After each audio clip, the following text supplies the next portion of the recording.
अगला सवाल देखो। इसमें कह रहे हैं संख्या 3082.63 में 8 का स्थानीय मान क्या है।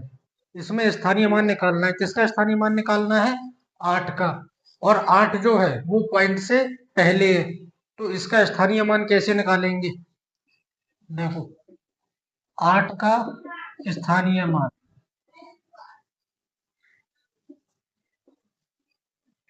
8 कहाँ पे है? ये है। तो क्या करते थे स्थानीय मान निकलने के लिए?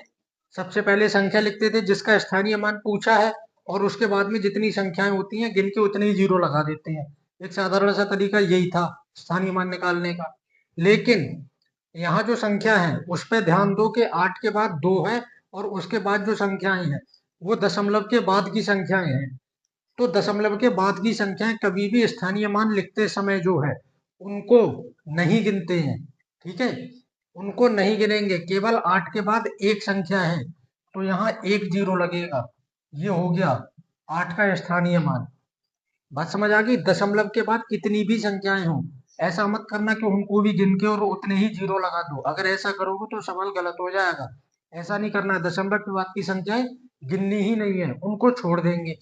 उदाहरण के लिए मान लो कि इसमें 6 का स्थानीय मान पूछ लिया जाए, क्योंकि ये दशमलव के बाद की संख्या है, तो इसको कैसे निकालेंगे?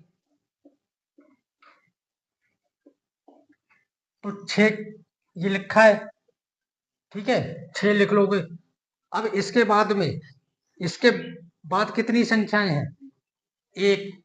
तो जितनी बाद में संख्याएं हैं दशमलव के बाद, दोनों तरफ बहुत ध्यान से समझ लेना। दशमलव से पहले की कंडीशन तो साधारण होती है, संख्या लिखो और उसके बाद में जितनी संख्याएं हैं उतने ही जीरो लगा दो। लेकिन इसमें दशमलव में उल्टी है कहानी। यहाँ कितना है? 6। तो यहाँ 6 लिखोगे, और 6 कौन से नंबर पे है? दशमलव से पहले की संख्याएं नहीं गिननी है। जब दशमलव से पहले की संख्या का स्थानीय मान लिखते हैं तो बाद की नहीं गिनते हैं, और जब दशमलव के बाद की संख्याओं का स्थानीय मान लिखते हैं तो पहले की नहीं गिनते हैं। ठीक है, तो 6 का अगर स्थानीय मान लिखेंगे तो 6 कौन से नंबर पे है? इधर की तो गिननी नहीं है, तो पहले ही नंबर पे है, एक नंबर पे। तो बटे में इसके एक जीरो लग जाएगा। एक लिखोगे और एक जीरो लग जाएगा। इसी तरह अगर 3 का लिखना हो, 3 का स्थानीय मान, तब क्या करेंगे? तो 3 लिखो और बटे में एक तो लिखना ही है। अब 3 कौन से नंबर पे है? दूसरे नंबर पे, तो बटे में दो जीरो लग जाएंगे। ये इस तरह से निकलेगा। बात समझ आ गई? तो जो ऊपर स्थानीय मान जिस तरह से लिख रहे थे उस तरह से पॉइंट वाली तो लिखी नहीं। तो इसीलिए पॉइंट वाली संख्याएं जब ऊपर स्थानीय मान निकालते हैं तो इसीलिए इनको नहीं गिना जाता है, क्योंकि इनके लिखने का तरीका जो है वो अलग है, ऊपर से मिलता जुलता तो है नहीं। इसलिए ऊपर नहीं गिनेंगे इसको। और जब नीचे का लिखेंगे, मतलब कहने का दशमलव के बाद का लिखेंगे, तो पहले वाला नहीं गिनेंगे। बात समझ में आ रही है? नोट करो सवाल।